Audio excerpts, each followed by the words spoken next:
ونستعينه ونستغفره ونؤمن به ونتوكل عليه ونعوذ بالله من شرور أنفسنا ومن سيئات أعمالنا من يهده الله فلا مضل له ومن يضلله فلا هادي له ونشهد أن لا إله إلا الله وحده لا شريك له ونشهد أن سيدنا ونبينا ومولانا محمدا عبده ورسوله أرسله الله تعالى بالحق بشيرا ونذيرا وداعيا إلى الله بإذنه وسراجا منيرا أما بعد فأعوذ بالله من الشيطان الرجيم بسم الله الرحمن الرحيم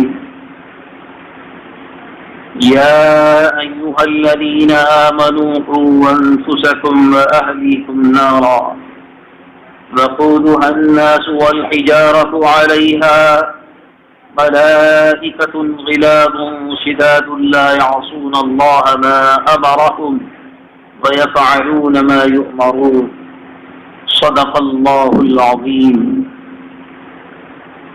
اللهم صل على سيدنا محمد وعلى آل سيدنا محمد وبارك وسلم اللهم صل على سيدنا محمد وعلى آل سيدنا محمد وبارك وسلم اللهم صل على سيدنا محمد وعلى آل سيدنا محمد وبارك وسلم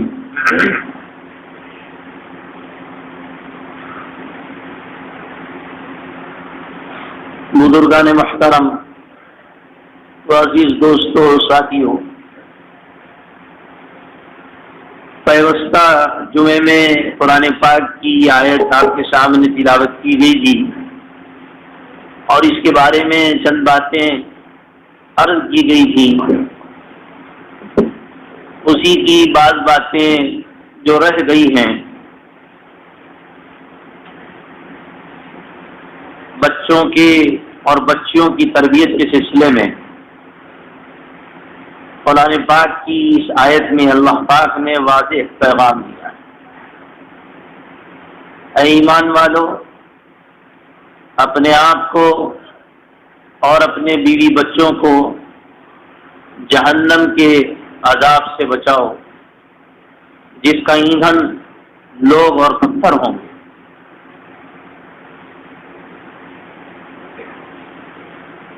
انسان یہ سمجھتا ہے کہ میں اپنی ذات کی اصلاح کافی ہے، میرے ذمے اپنی ذات کی اصلاح ہے. لیکن قرآن اور حدیث پاک احادیث مبارکہ سے معلوم ہوتا ہے کہ جہاں انسان کو اپنی ذات کی اصلاح کرنی چاہیے وہاں اس کو ذمہ دار بنایا گیا ہے اپنے بیوی بچوں کے اصلاح کا بھی. اپنے آپ کو بھی جہنم کی آگ سے بچانا ہے اور اپنے اہل و عیال کو بھی جہنم کی آگ سے بچانا ہے. ایک اصول ہے، وہ اصول ذہن میں رکھیے، ساری باتیں سمجھ میں آئیں گی.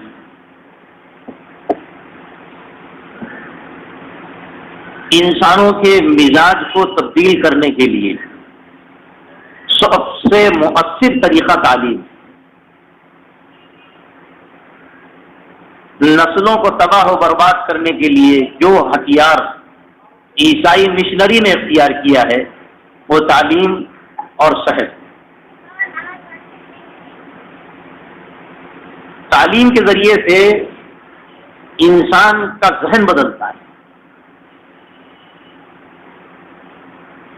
حضرت مولانا سید اسد مدنی صاحب رحمۃ اللہ علیہ نور اللہ مرقدہ، اللہ پاک نے پوری دنیا ان کو پھرایا تھا.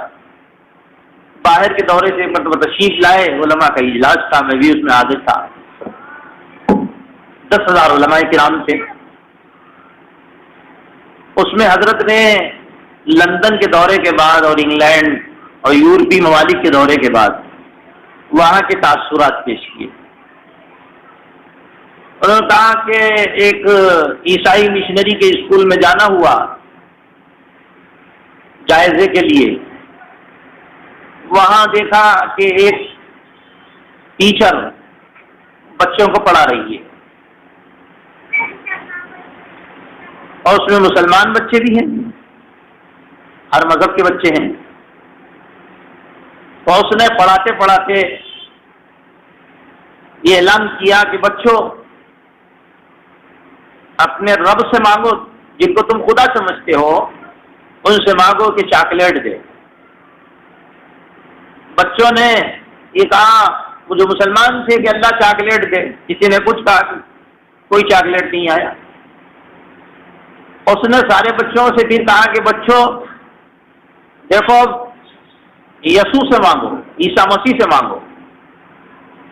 تو بچے چھوٹے چھوٹے 2.5 سال کے، 3 سال کے، 4 سال کے، کچھ پتہ نہیں بچوں کو، اور سب نے ہاتھ اٹھا کے کہا عیسیٰ مسیح ہمیں چاکلیٹ چاہیے. اس نے ادھر کٹکا دبایا، اوپر چھت پہ سے چاکلیٹ گرنا شروع ہو گیا.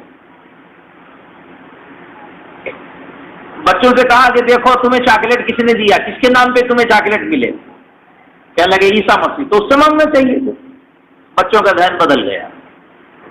یہ طریقہ کار ہے عیسائی مشنری کا، اور دنیا کے اندر سب سے زیادہ محنت تعلیم پر یہودی کر رہے ہیں.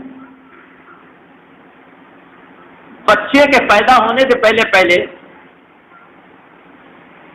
ہر آدمی کے ذمے ہے $10,000 جمع کر دینا. بچے کی تعلیم کے لیے $10,000 بچے کے پیدا ہونے سے پہلے جمع کرنا ان کی تنظیم کے اندر.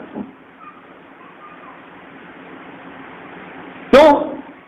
اس لیے کہ قوموں کا جو عروج اور زوال ہوا ہے، قومیں جو پست ہوئی ہیں اور قومیں جو عروج کے اوپر آئی ہیں، مادی اعتبار سے بات کر رہا ہوں میں، دنیاوی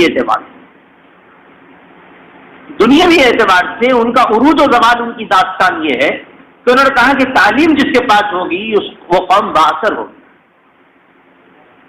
اور جس قوم کے پاس تعلیم نہیں ہوگی اس کا معاشرے کے اندر کوئی مقام نہیں ہوگا. حقیقت بھی ہے بات. تو اس وجہ سے جتنے انگلش میڈیم اسکول انہوں نے کھولے دنیا کے اندر، تو انہوں نے تعلیم کے وہ ضابطے بنائے ہیں. آپ کو معلوم ہونا چاہیے کہ آج دنیا کے اندر سب سے زیادہ محنت علم النفسیات پر ہو رہی ہے. مستقل کورس ہے، اس کا سلیبس ہے، اس کا مستقل، اور مستقل اس کے پڑھانے والے ہیں. مطلب کیا ہے؟ مطلب یہ ہے کہ جب تک بچوں کی نفسیات سے ٹیچر واقف نہیں ہوگا تعلیم نہیں دے سکتا. آج تعلیم کی انحطاط کی وجہ یہ ہے کہ جو ٹیچر نہیں ہے وہ ٹیچر بن گئے. مستقل ایک فن ہے، وہ مستقل ایک سیکھنے کی چیز ہے، مستقل ایک تربیت کی چیز ہے. اور پھر یہ ہے کہ اپنا ایک ذاتی ذوق بھی ہونا ضروری ہے، اس کے بغیر تو ہوتا نہیں. آدمی کا ایک مزاج تجارت کا ہوتا ہے، ایک مزاج لیڈر بننے کا ہوتا ہے، ایک مزاج سیٹ بننے کا ہوتا ہے، ایک مزاج مطلب ایک پڑھانے کا ہوتا ہے، ایک مزاج مزدوری کا ہوتا ہے. مختلف مزاج کے لوگ دنیا کے اندر رہتے ہیں. تو ٹیچر وہی بن سکتا ہے جس کے پڑھانے کا مزاج ہو. اگر اس کے پڑھانے کا مزاج نہیں ہے، زبردستی تنخواہ کے خاطر اگر وہ ٹیچر بن گیا تو وہ تعلیم میں ماہر نہیں ہو سکتا ہے، وقت گزاری ہو جائے گا. اور انعطاف کی تعلیم کی وجوہات میں سے ایک وجہ یہ بھی ہے کہ ماہرین ملنا بند ہو گئے. تو اس وجہ سے دنیا والوں نے سوچا کہ کہنے لگے نہیں صاحب علم النفسیات شروع کرنا چاہیے. بڑے بڑے کالج، بڑی بڑی یونیورسٹیوں کے اندر اس کی تعلیم ہو رہی ہے. لیکن قربان جائیے جناب رسول اللہ صلی اللہ علیہ وسلم کے اوپر ہمارا مذہب، ہمارے آقا جناب رسول اللہ صلی اللہ علیہ وسلم نے تو پہلے ہی یہ طریقہ بتا دیا، معلم انسانیت جناب رسول اللہ صلی اللہ علیہ وسلم کہ آپ حدیث کا ذخیرہ اٹھا کے دیں گے تو حیرت ہوگی آپ کو کہ معلم انسانیت جناب رسول اللہ صلی اللہ علیہ وسلم نے کیسے تربیت فرمائی ہے اور کیسے انسانوں کے مزاج کو سمجھا اور پڑھا ہے. اللہ اکبر.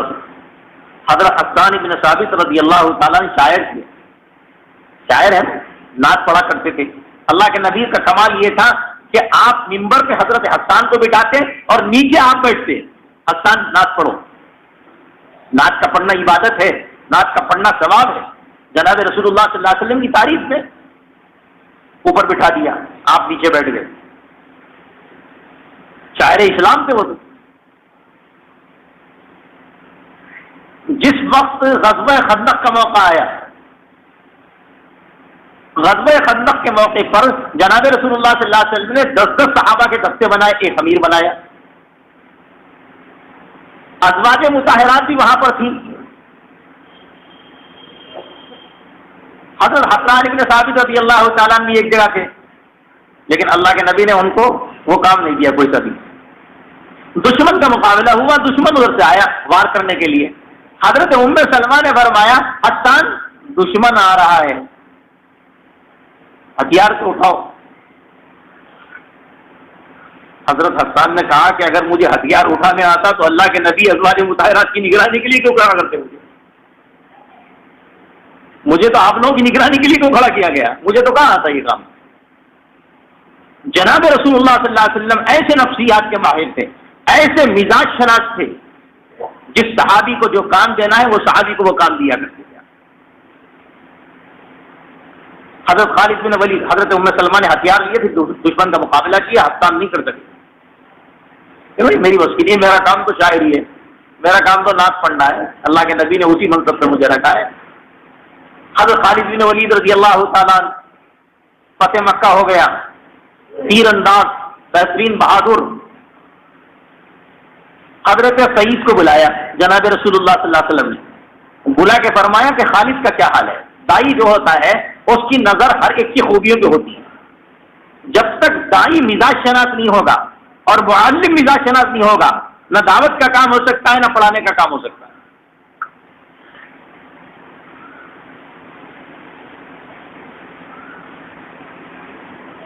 تو نے فرمایا سعید ادھر آؤ. سعید خالد کا کیا حال ہے؟ کہنے لگے وہ تو بھاگ گئے، وہ تو بھاگ گئے سمندری علاقے کے اندر. سعید جاؤ ان کو پکڑ کے لے آؤ اور ان سے کہو اللہ کے رسول نے فرمایا ہے کہ خالد تم اتنے ذہین آدمی ہو، اتنے ذہین آدمی ہو، اب بھی تمہیں اسلام سمجھ میں نہیں آیا، فتوحات کا دور شروع ہو گیا. جب حالات مار کھانے کے ہوتے ہیں تو ہر ایک آدمی آگے نہیں آتا، کون مار کھائے گا؟ اب تو فتوحات کا دور ہے. بھائی جب تک کام چلتا نہیں ہر ایک ساتھ دیتا بھی نہیں، پتہ نہیں کیا ہوگا اس کا، ہم کیوں جانا. یہ اصول ہے. کہنے لگے خالد کو اتنی سمجھ نہیں ہے کہ اب تو فتوحات کا دور ہے. سعید گئے اور جانے کے بعد فرمایا اللہ کے رسول یاد کر رہے ہیں اور تمہیں امان دیتے ہیں، اور آپ نے ایک جملہ یہ بھی فرمایا کہ خالد سے کہہ دو کہ اگر تم اسلام قبول کر لو گے جیسے تم ادھر امیر سے ادھر بھی امیر بنایا جائے. بہادر آدمی تھے، بغیر تیر کے رہ نہیں سکتے تھے. انہیں اسلام کا بھی کمال ہے، جناب رسول اللہ صلی اللہ علیہ وسلم کا کمال ہے. دیکھو اسلام کے اندر ایک اخلاق کا طریقہ تو یہ ہے کہ کوئی ایک تھپڑ مارے تو تم بھی تھپڑ مار دو. اخلاق کا پہلا درجہ ہے ایک تھپڑ مارے تم بھی ایک تھپڑ مارو، ایک کان کاٹے تم بھی ایک کان کاٹ دو، ایک گھوسا مارے تم بھی ایک گھوسا مارو. یہ بھی اخلاق ہے، قرآن میں ہے. القدون بالوزن والسن بالسن والجروح قصاص، اس کو قصاص کہتے ہیں، برابر برابر. یہ بھی اخلاق کا درجہ ہے. اور ایک اخلاق کا درجہ یہ ہے کہ صاحب کوئی اگر تھپڑ مارے تو معاف کر دو، معاف کر دو، بھی معاف کر دیا جان دو. اور ایک اور اخلاق کا درجہ ہے جس کو اخلاق عظیمہ کہتے ہیں، جناب رسول اللہ صلی اللہ علیہ وسلم کے اخلاق تھے، وہ سب سے اونچے اخلاق. اگر کوئی مارے تو معاف مت کرو بلکہ احسان بھی کرو، معاف بھی کرو احسان بھی کرو، اور اس کو دو، نوازو. جناب رسول اللہ صلی اللہ علیہ وسلم کے اخلاق تھے یہ اخلاق عظیمہ. اخلاق حسنہ تو یہ ہے کہ برابر سوار مارو مار دو. علماء نے لکھا ہے کہ اگر یہ مارنا ایک تھپڑ مارے تو ایک تھپڑ تم بھی مارو، اگر یہ اسلام کے اندر نہ ہوتا تو پہلوان اسلام قبول نہ کرتے. اس لیے کہ پہلوان کو اگر کوئی مارے تو مارے بغیر اس کو چین نہیں آتا. ہاں انہیں بولتا میرے کو مارتے، معاف نہیں کرتا ہوں، جلدی سے معاف نہیں ہوتا. اس کے تو دادا گیری رہتی ہے، دادا گیری کا مزاج ہوتا ہے. پہلوان ہوتا ہے وہ ایک مارو تو مارو گھوسا. تو اسلام نے وہ بھی اجازت دی تاکہ ان کے اسلام کا دروازہ کھلا رہے. بڑا عجیب و غریب اسلام ہے ہمارا مذہب ہے. بہت یہ کہ جناب رسول اللہ صلی اللہ علیہ وسلم نفسیات کے ماہر، ان سے زیادہ کوئی ماہر نہیں دنیا کے اندر. تو اس وجہ سے عیسائی مشنری اور یہودی مشنری پوری دنیا کے اندر جیسے میڈیا پہ ان کا قبضہ ہے،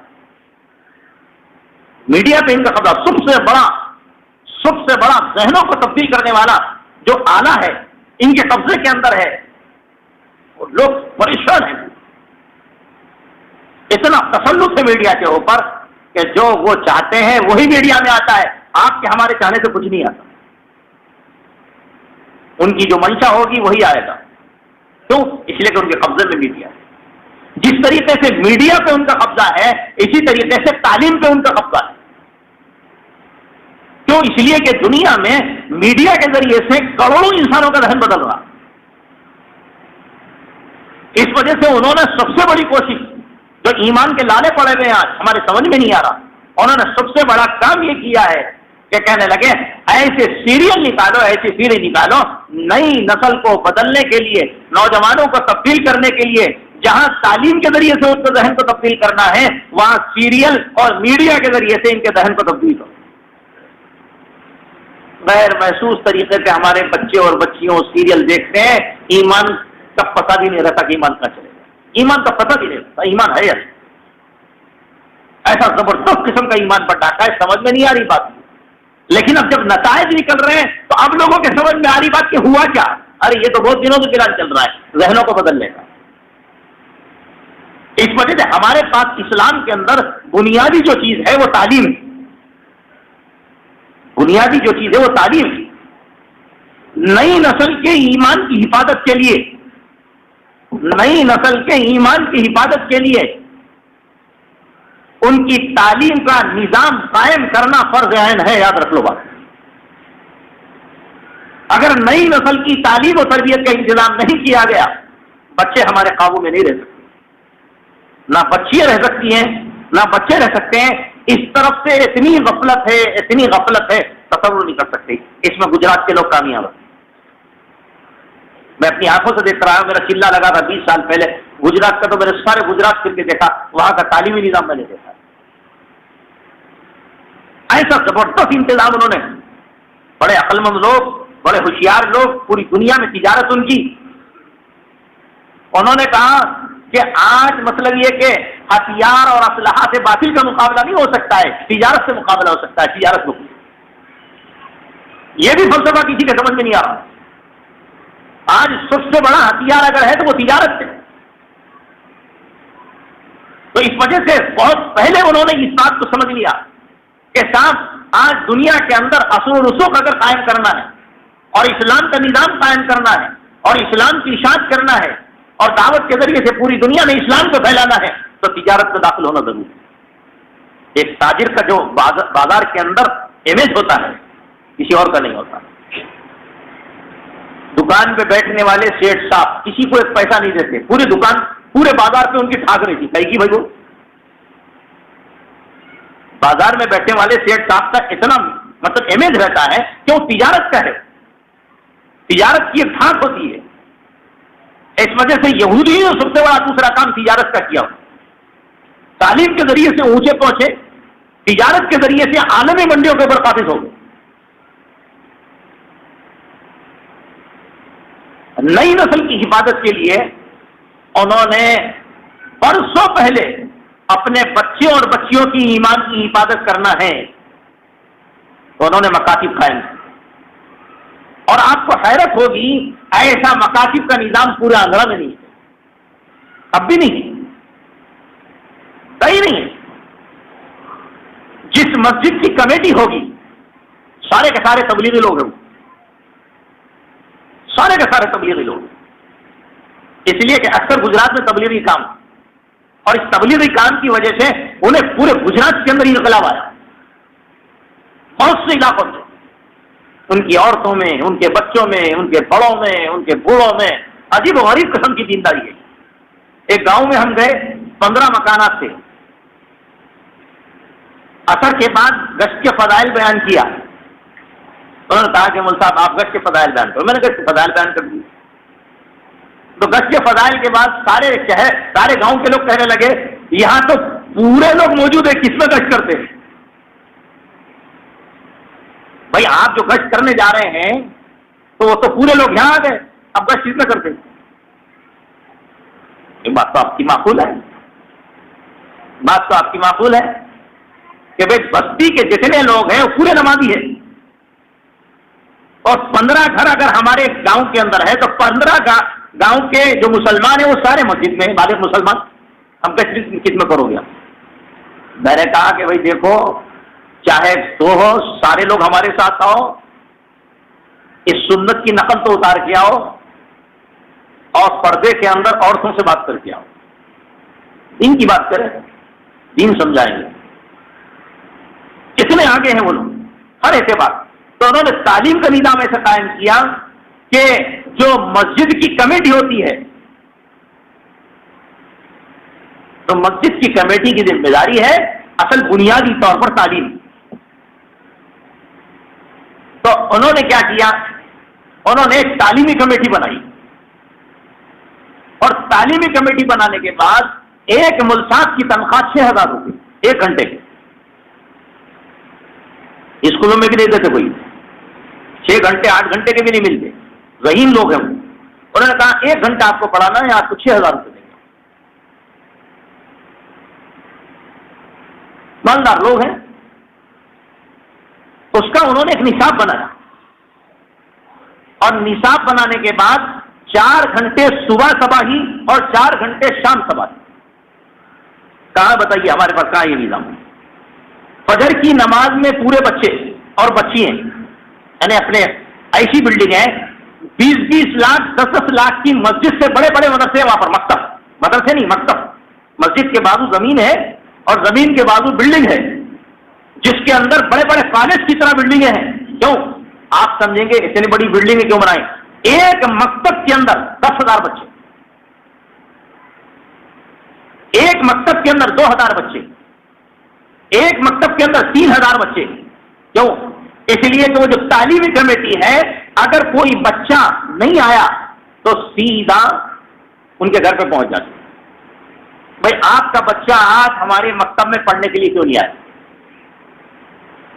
مکتب میں پڑھنے کے لیے آیا، وہ بچے کو جا کر والدین سے بات کر کے آنا ہی آنا ہے۔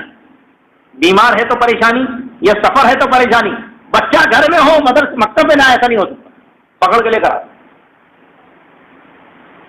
پکڑ کے لے کر آتے ہیں، اور 4 گھنٹے صبح پڑھاتے ہیں، 4 گھنٹے شام پڑھاتے ہیں۔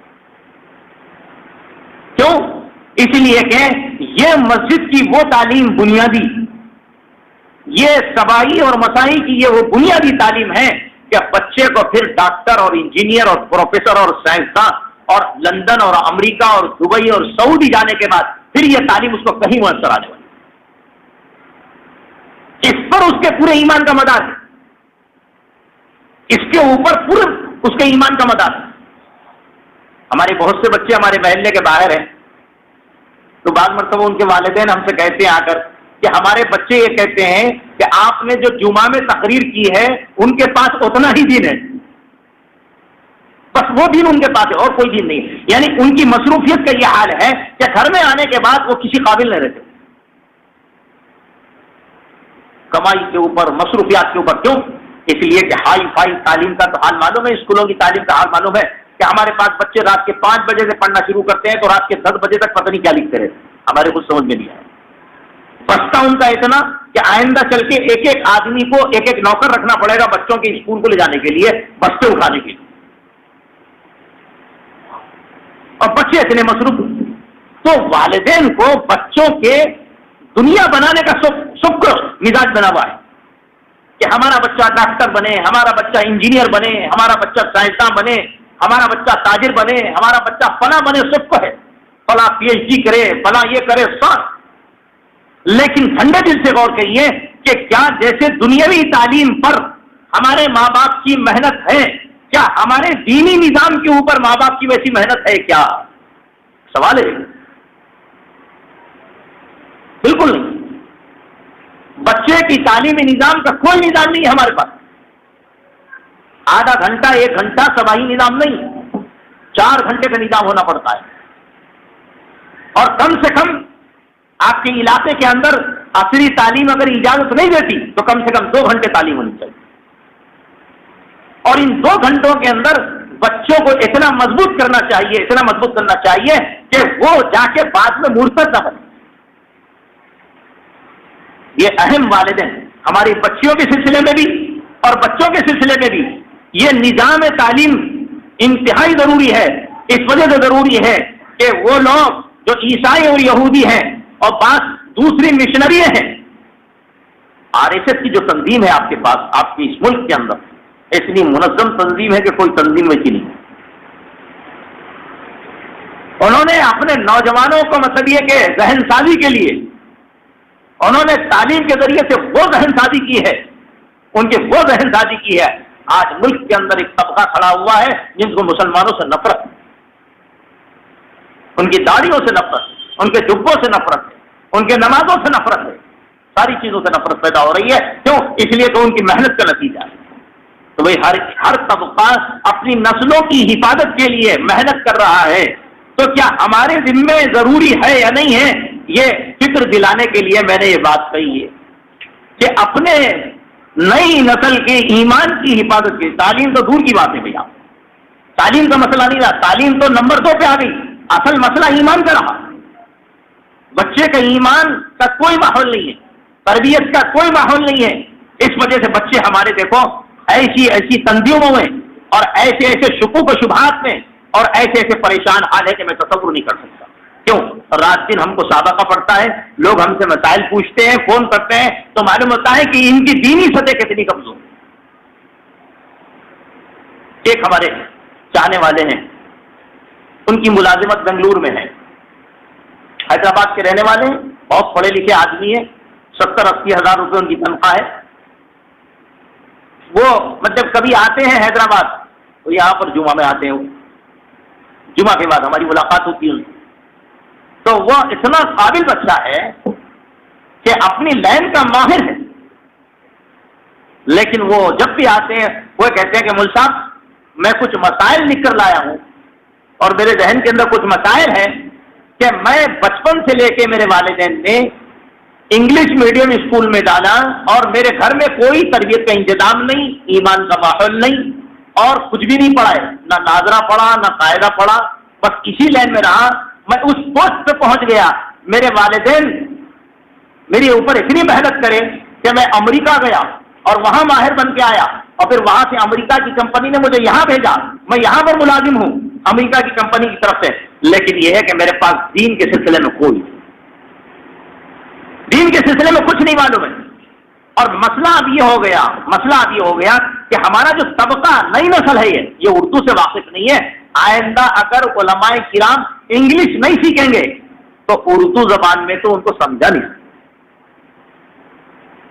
نئی نسل جو آ رہی ہے ہماری، ان کے پاس اگر ہم اردو میں سمجھانے لگیں گے تو وہ اردو میں سمجھنے کے لیے بالکل نہیں سمجھ سکیں گے۔ دین کے لیے علماء کو بھی انگلش سیکھنا پڑے گا اور اس میں بھی مہارت حاصل کرنی پڑے گی تاکہ ان کے سامنے دین کی بات سمجھے۔ حالت یہ ہو گئی ہے وہ ورڈ لکھ کے لاتے ہیں، انگلش میں لکھ کر لاتے ہیں، اور انگلش میں لکھ کے لاتے ہیں، اسے کہتے ہیں اردو میں اس کو کیا بولتے ہیں، اردو میں اس کو کیا بولتے ہیں، ہمارے کو نہیں معلوم، آپ کسی ترجمہ کرائیے۔ اس کے بعد میں وہ اردو میں ترجمہ کرنے کے بعد ان کو مسائل سمجھانا پڑتا ہے، اس کا یہ مسئلہ ہے، وضو کا یہ مسئلہ ہے، طہارت کا یہ مسئلہ ہے، نماز کا یہ مسئلہ ہے، دیکھو آپ کا یہ مسئلہ ہے، وہ مسئلہ۔ تو وہ اندازہ لگائیے، وہ کہتے ہیں کہ ہمارے والدین نے ہماری دنیا بنانے کی بڑے محنت کی اور ہم ایک مقام پہ پہنچ گئے، لیکن دینی سلسلے میں ہمارے گھر میں کوئی تربیت کا انتظام نہیں۔ اب بھلا بتائیے کہ ایسے نوجوان بچے کریم ہمارے قوم کا، جب آفسوں کے اندر، جب بڑی بڑی پوسٹوں کے اوپر ہمارے بچے پہنچتے ہیں اور دین کی تربیت کا کوئی انتظام گھر میں بھی نہیں ہے اور مسجد میں بھی نہیں ہے، محلے میں بھی نہیں ہے، ان بچوں کے پھر ایمان کا کیا ہوگا؟ کیا ہوگا؟ ہدایت اللہ جسٹس آپ کے اس ملک کا مرنے کے وقت اس نے وصیت کی کہ صاحب ہندوؤں کے طریقے پہ میری مطلب یہ کہ جلا دیا جائے، تو ہدایت اللہ اگر کوئی بنا ہے تو بچپن سے اس کے پاس دین نہیں ہونے کی وجہ سے بنا، ماں باپ نے اس کی تربیت نہیں کی۔ یہ تسلیمہ نسرین کون ہے؟ یہ مسلمان گھرانے کی تھی، لیکن کیسے کیسے یہ لوگ دنیا یعنی دین بیدار، حضور پاک صلی اللہ علیہ وسلم کی ذات پر کیچڑ اچھالنے والے، اور کہاں دنیا کے اندر یہ لوگ کیسے پہنچ گئے؟ کیوں؟ اس لیے کہ ان کے گھر کا ماحول دین کا نہیں۔ ان کے ایمان کا اور دین کا کوئی ماحول نہیں ملا. وہ ایک ہی فیلڈ کے اوپر محنت کی انہوں نے اور خوب ماہر بنے اور اس چلے گئے اور ان کو کچھ نہیں معلوم قرآن میں کیا ہے, حدیث میں کیا ہے. آج جو ہمارا نوجوان نسل ہے وہ قرآن میں احادیث میں شک و شبہ میں مبتلا ہے, پریشان. جو جیسی بات کرتا ہے وہ سمجھتے ہیں کہ یہ قرآن ہے, جو جیسی بات کرتا ہے وہ سمجھتے ہیں حدیث ہے, جو جیسی بات کرتا ہے ان کے ذہن کو پھرانا چاہتا ہے پھرا دیتا ہے. اب وہ پریشان ڈاواڈول رہتے ہیں, ان کا ایمان ڈاواڈول میں آ گیا, قرآن پہ سے ایمان ہٹ گیا, حدیث پہ سے ایمان ہٹ گیا, اور وہ ایسے ایسے جملے وہ زبان سے نکال لیتے ہیں علماء اور حافظ. اس وجہ سے میرے بھائی آج کے وقت کی اہم ضرورت یہ ہے آپ اپنے بچے اور بچیوں کے سلسلے میں دینی تعلیم کے انتظام کی فکر کریں. دینی تعلیم کے انتظام کی فکر کرنا بہت ضروری ہے. اگر یہ بچے اور بچیاں جو ابھی اسی عمر کے اندر ہیں, اگر ان کا انتظام نہیں بنا تعلیم و تربیت کا, تو پھر یہ بچے اور بچیاں بڑے ہو کر کہیں بھی اپنی اپنی فیلڈ میں جائیں گے تو وہاں پر کوئی ماحول نہیں ملے گا, جس کے نتیجے اندر عیسائی مشنری کے بھی حوالے ہو سکتے ہیں, یہودی مشنری کے بھی حوالے ہو سکتے ہیں, اور کسی اور مشنری کے بھی حوالے ہو سکتے ہیں. اس کے بعد آپ کو ہاتھ ملتے رہنا پڑے گا, کوئی سودا نہیں. اللہ کے فضل و کرم سے دعوت و تبلیغ کی محنت کے نتیجے میں لوگوں کے اندر اتنا سدھار آیا, اتنا سدھار آیا. جو بچے اس فیلڈ سے ہٹ کر اس مقام پہ پہنچے اور گھر کا ماحول نہیں ملا, مسجد کا ماحول نہیں ملا, اور کوئی اسکول کا ماحول ان کو دین کا نہیں ملا, اب ان کو یہ پکڑ پکڑ کے لے کے چلے گئے, تو مجھے اچھی طریقے سے معلوم ہے کہ ان بیچاروں کو تحیات یاد نہیں ہے, ان بیچاروں کو تشہد یاد نہیں ہے, ان بیچاروں کو درود شریف یاد نہیں ہے, ان بیچاروں کو سورہ فاتحہ یاد نہیں ہے. کیوں؟ اس لیے کہ ان کے پاس تربیت کا کوئی انتظام نہیں. کہاں ہے تربیت کا انتظام؟ اب وہاں وہ لوگ کتنی محنت کرتے ہیں, کتنی محنت کرتے ہیں. آپ کو اندازہ اس کا جب لگے گا جب وہ بچے آتے ہیں چھٹیوں کے بعد, اور چھٹیوں کے آنے کے بعد وہ ان سے پوچھیے آپ کہ ہم کو کتنی سورہ یاد ہو گئی, کتنی دعائیں یاد ہو گئی, اور ہمارا مطلب یہ کہ کلمہ بھی صحیح نہیں تھا, کلمہ صحیح ہو گیا, ہمیں یہ نہیں معلوم. تو اس وجہ سے نئی نسل اور نوجوانوں کی ذہن سازی اور دینی تربیت کی سخت ضرورت ہے. اپنے گھروں کے اندر کوئی ایسے تعلیم کا وقت نکالیے جس میں اور بچے اور بچیوں کو بٹھا کر حدیث کی کتاب سنائیے, مسائل کی کتاب سنائیے, قرآن کے تجوید کے ساتھ پڑھنا سکھائیے. یہ ہر مسلمان کے ذمہ میں ضروری ہے اور فرض. اگر نہیں ہوگا تو پھر جو حالات دنیا کے آ رہے ہیں ہاتھ ہونا پڑے گا, اور نہ بچے ہمارے قابو میں رہ سکتے ہیں, نہ بچے قابو میں رہ سکتے ہیں. آپ جب ان کو بٹھا کے سمجھائیں گے کہ اللہ یہ ہے, اللہ کا فرمان یہ ہے, حدیث یہ ہے, بچوں کے ذہن میں بات آئے گی تو بچے جلدی قبول کرتے ہیں. اور اس میں سب سے زیادہ رول ماں کا ہونا چاہیے. ماں کا رول کیوں؟ پیر ذوالفقار صاحب دامت برکاتہ نے فرمایا کہ مرد سدھرا فرد سدھرا. ان کی کتابوں میں ہے مرد سدھرا فرد سدھرا, یعنی اکیلا سدھرا, عورت سدھری خاندان سدھرا. ایک عورت کے سدھرنے پر پورا خاندان سمجھدار اس کے اوپر ہوتا ہے. ایک عورت اگر سدھر جائے تو سمجھو کہ پورا خاندان سدھر گیا. اتنی اہمیت ہے ایک عورت کے سدھرنے. اس وجہ سے عورتوں کی تعلیم یعنی بچیوں کی اور بچوں کی تعلیم کے اوپر سارے مسلمانوں کو غور فکر کرنا چاہیے, کس طریقے سے ہمارے بچے اور بچیوں کے تعلیم کا انتظام ہو جائے. ابھی ہمارے پاس گزشتہ مولانا مفتی صاحب تشریف لائے تھے, عفان صاحب جانتے ہیں, 32 سال عمر ہے ان کی. اس عمر میں ان کی علم, عمل, تقویٰ کیا. ہمارے پڑھنے کے زمانے میں ہم نے دیکھا کہ ان کے خاندان کے اندر ان کے خاندان کے بچوں کو پڑھانے کے لیے ایک معلم ہے, باہر کے معلم کو بھی نہیں رکھتے, اور ان کے خاندان کے بچوں کے ساتھ کوئی دوسرا بچہ نہیں کھیل سکتا. ان کے والدین کی اتنی کڑی نظر ہے ان کی تربیت کے اوپر کہ درسگاہ, مسجد سے گھر, ان کو تیسری جگہ نہیں معلوم ہے, بغیر والدین کی اجازت کے پیر نہیں رکھ سکتے. میں نے جب ان کو نظام آباد بلانے کے لیے کہا, آپ تو یہ عالم ہے, مفتی ہیں, بڑے مدرسے میں پڑھا رہے ہیں, تو انہوں نے کہا کہ بھائی میرے والد سے بات کیجیے آپ. ارے میں بولا آپ تو خود مختار ہیں, آپ مدرسے میں پڑھاتے ہیں, میں آپ کے والد سے کیا بات کروں, دارالعلوم دیوبند تو استاد حدیث ہے. تو میں نے ان کے والد سے بات, میں نے قاری عثمان صاحب سے کہا آپ ان کو 2 دن کی اجازت دے دیجئے, وہ مطلب کہ ہمارے علاقے میں تشریف لائیں صاحبزادے آپ کے. تو انہوں نے کہا اگر مدرسے کا پڑھنے پڑھانے کا حرج ہے تو میری طرف سے قطعی اجازت نہیں ہے, چھٹی میں جا سکتے ہیں, چھٹی کے علاوہ ان کو جانے کی اجازت نہیں. اور محتمیم صاحب سے انہوں نے اجازت لی 1 دن کی, جمعہ کی جو چھٹی رہتی مدرسوں میں 1 دن کی اجازت لے کر جب آئے. مطلب یہ کہ اتنے مطلب کہ بڑے ہونے کے باوجود ان کے والدین کا اتنا اثر ان کے اوپر ہے کہ ان کی اجازت کے بغیر کوئی کام نہیں ہو سکتا ہے. ایک والدین کو اپنے بچوں کے اوپر اتنا اثر رکھنا چاہیے کہ ان کی مرضی کے بغیر، ان سے منشے کے بغیر کوئی کام نہیں ہونا چاہیے. ظاہر بات ہے کہ والدین اپنے بچوں کی جب اتنی احتیاط کر رہے ہوں کہ ان کے گھر میں پڑھانے کے لیے جو معلم آئے گا دوسرے محلے کے بچے ان کے ساتھ نہیں پڑھ سکتے، ہمارے ہی بچے، ہمارے خاندان کے بچے یہی پڑھیں گے تاکہ کسی اور بچے کا ذہن کا اثر ہمارے بچے پہ نہ پڑ جائے اور ہمارا بچہ نہ بگڑ جائے. اتنی حفاظت وہ لوگ کرتے ہیں. اب بڑے ہونے کے بعد بھائی آپ پوری دنیا میں کچھ بھی پھرو، کچھ بھی کرو، لیکن بچپن میں تو اتنی تربیت کا انتظام کرتے ہیں کہ کسی کا اثر ہمارے بچے پہ نہیں پڑنا. اس وجہ سے ان کے گھر کے اندر 9 سال کی بچی کا پردہ ہے. 9 سال کی بچی کا پردہ ہے کہ 9 سال کی بچی اگر ہو جائے تو برقع پہنے بغیر باہر نہیں نکل سکتی. ظاہر بات ہے کہ جب اپنے والدین کو اتنا شعور ہوگا کہ ہمارے خاندان کے بچے اللہ کی امانت ہے، یہ امانت ہے، جناب رسول اللہ صلی اللہ علیہ وسلم کی امانت ہے، قوم کی امانت ہے، ان کے اوپر صحیح تربیت ہوگی تو بہت نفع ہوگا. تو ظاہر بات ہے کہ ایسی تربیت کا نظام بننا چاہیے ہمارے طرف. اب بچوں کو پتہ ہی نہیں ہے، رات کے 10 بجے آ رہے ہیں، 12 بجے آ رہے ہیں، 2 بجے آ رہے ہیں، موبائل کھیل رہے ہیں، راستوں میں بیٹھے ہوئے ہیں، فلم دیکھ رہے ہیں، کچھ پتہ نہیں انٹرنیٹ پہ کیا دیکھ رہے ہیں، موبائل کے اندر کیا دیکھ رہے ہیں، کیا کیا SMS آ رہے ہیں، کچھ پتہ نہیں والدین کو. بھائی میرے بہت چوکنا رہنے کی ضرورت ہے. ہمدردی میں میں حالات سے واقف ہو کر آپ سے بات کر رہا ہوں اس وجہ سے کہ اگر آپ نے ان کی ہر نقل و حرکت کے اوپر اگر نئی نظر رکھی تو یہ بچوں کے ہاتھ ہونا پڑے گا، پھر یہ کسی کے حوالے ہو جائیں گے، یہ اسلام کے نہیں رہیں گے. اللہ سے دعا کرو اللہ پاک یہ آج کی گفتگو ہمارے جتنے بھائی ہیں مسلمان ان کے اوپر اثر کر جائے اور اپنے بچے اور بچیوں کی دینی تربیت کا انتظام ہو جائے گا.